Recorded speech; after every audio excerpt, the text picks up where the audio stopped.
Hello friends, आपका हमारे channel में बहुत बहुत स्वागत है। फ्रेंड्स, प्रेगनेंसी में जांघ, कूल्हे, कमर में दर्द किसका संकेत है, ये किन रीजनों से होता है और इसका ठीक करने का क्या क्या घरेलू उपाय है, और ये जब होता है तो क्या नॉर्मल डिलीवरी होती है, सारी बातें इस वीडियो में मैं आपको बताने वाली हूँ। तो वीडियो को पूरा देखिए। फ्रेंड्स, क्या होता है कि कितनी महिलाएं जो होती है प्रेगनेंसी में कुछ लापरवाहियां कर जाती हैं, कुछ गलतियां कर जाती है, जिससे कि ये प्रॉब्लम उनको ज़्यादा फेस करना पड़ता है। हालांकि ये प्रॉब्लम हर महिला को होती है, लेकिन कुछ महिला को कम होता है, कुछ महिला को ज़्यादा होता है। तो आपको किन किन रीज़नों से ये प्रेगनेंसी में दर्द होता है, सबसे पहले मैं आपको बता दूं कि जब आप जैसे जैसे आपकी प्रेगनेंसी बढ़ती है वैसे वैसे आपके बॉडी के अंदर रिलैक्सन और ऑक्सीटोसिन हार्मोन जो है उत्पन्न होना शुरू हो जाते हैं। ये हार्मोन आपको नॉर्मल डिलीवरी के होते हैं, और ये हार्मोन आपको नॉर्मल डिलीवरी के लिए ही, लेबर पेन लाने के लिए ही उत्पन्न होते हैं। तो क्या होता है कि जब ये आपकी बॉडी में बनना शुरू होता है तो हल्की सी आपकी जॉइंट्स जो है लचीली होने लगती है, उसमें थोड़ा सा गैप आने लगता है, जिस वजह से आपको पेन होने लगता है। दूसरा जो समस्या होता है, दूसरी बात, जैसे जैसे आपकी प्रेगनेंसी बढ़ती है वैसे वैसे आपके शिशु की ग्रोथ भी बढ़ती है, वैसे वैसे आपका यूट्रस भी बढ़ता है, जिस वजह से भार की वजह से आपके कमर के बड़ी जो नस होती है उस पर सारा भार पड़ने लगता है और आपको पेन होने लगता है, और ब्लड का फ्लो जो होता है वो थोड़ा धीमा पड़ जाता है, जिस वजह से कि आपको जॉइंट्सों में पेन होने लगता है। तो ये कभी कभी क्या होता है कि कितनी महिलाओं को बहुत नाम मात्र का होता है, और कितनी महिलाओं को ये पेन काफ़ी होता है। ये पेन 9 मंथ में काफ़ी होता है, बहुत ज़्यादा होता है, और ये पेन सेकेंड ट्राइमेस्टर से आपको शुरू हो जाता है, क्योंकि सेकेंड ट्राइमेस्टर में आपका शिशु का ग्रोथ थोड़ा सा तेज़ हो जाता है, तो उस समय से ये पेन आपको शुरू हो जाता है। महिलाएं भी कुछ गलतियां करती हैं, जिस वजह से ये पेन उनको काफ़ी बढ़ने लगता है। क्या होता है फ्रेंड्स, महिलाएं घर का काम काज करने में इतना व्यस्त हो जाती हैं कि अपने लिए थोड़ा भी टाइम नहीं निकाल पाती हैं, अपना आराम करना भी भूल जाती हैं, अपने रेस्ट पे थोड़ा भी ध्यान नहीं देती है। तो आप काम करिए, लेकिन बीच बीच में रेस्ट भी कर लिया कीजिए, ताकि आपको ये पेन कम हो। अगर ये पेन आपको ज़्यादा हो रहा है तो सबसे पहले तो आपको भारी काम बिल्कुल भी नहीं करने हैं। इसके अलावा भारी वज़न का सामान बिल्कुल नहीं उठाना है, जल्दी जल्दी सीढ़ियों पे बिल्कुल नहीं चढ़ने हैं।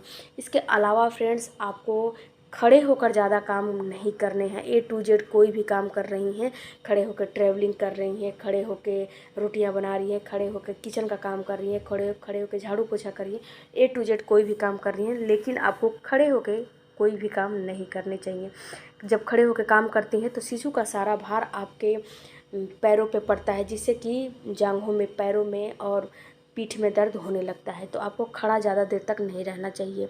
आपको डायरेक्ट ज़मीन के टच में नहीं बैठना चाहिए। जब आप डायरेक्ट ज़मीन के टच में बैठती हैं तो उस समय भी ये पेन आपको सताने लगता है। इसके अलावा फ्रेंड्स, अगर ज़मीन के टच में आलती पालथी मार के बैठेंगी, या फिर अपने पैरों के ऊपर पैर चढ़ा के बैठेंगी, क्रॉस लेग करके बैठेंगी, तो भी ये पेन आपको ज़्यादा होगा। तो आपको बैठना सीधा टाइट है, जिससे कि ये पेन आपको कम महसूस हो। अगर ये पेन आपको काफ़ी ज़्यादा हो रहे हैं, एक बार अपने डॉक्टर से भी बात कर सकती हैं कि ये पेन कहीं ख़तरनाक तो नहीं है। नॉर्मल हो रहे हैं तब तो ख़तरनाक नहीं रहेंगे, लेकिन अगर काफ़ी ज़्यादा हो रहे हैं तो वो ख़तरनाक हो भी सकते हैं।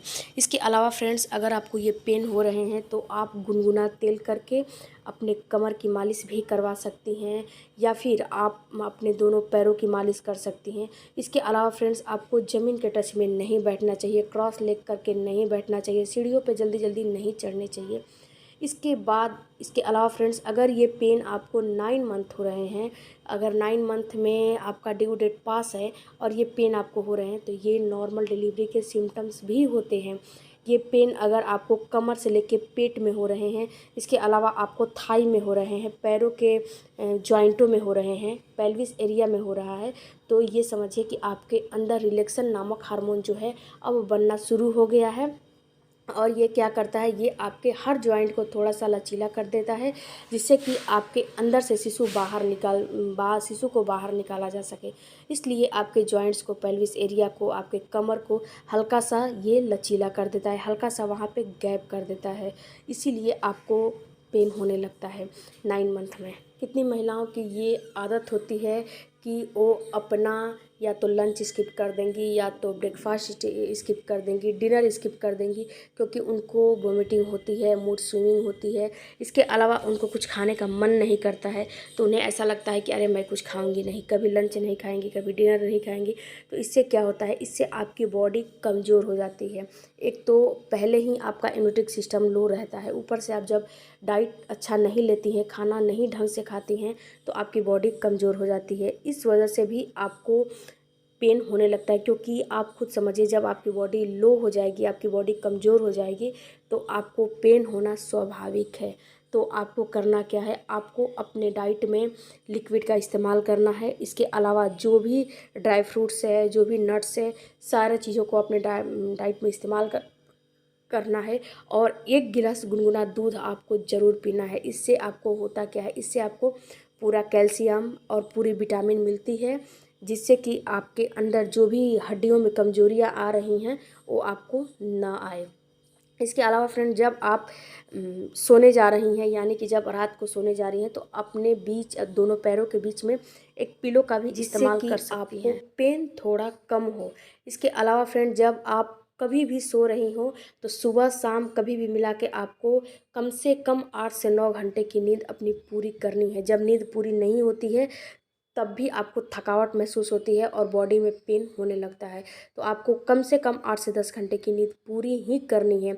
ये नींद, अगर आप सोने जा रही हैं तो आपको बाईं करवट सो रही है, तो बाईं करवट के पैरों में, थाई में, पेट में दर्द हो रहा है, तो आप दाईं करवट थोड़ा सा घूम जाइए।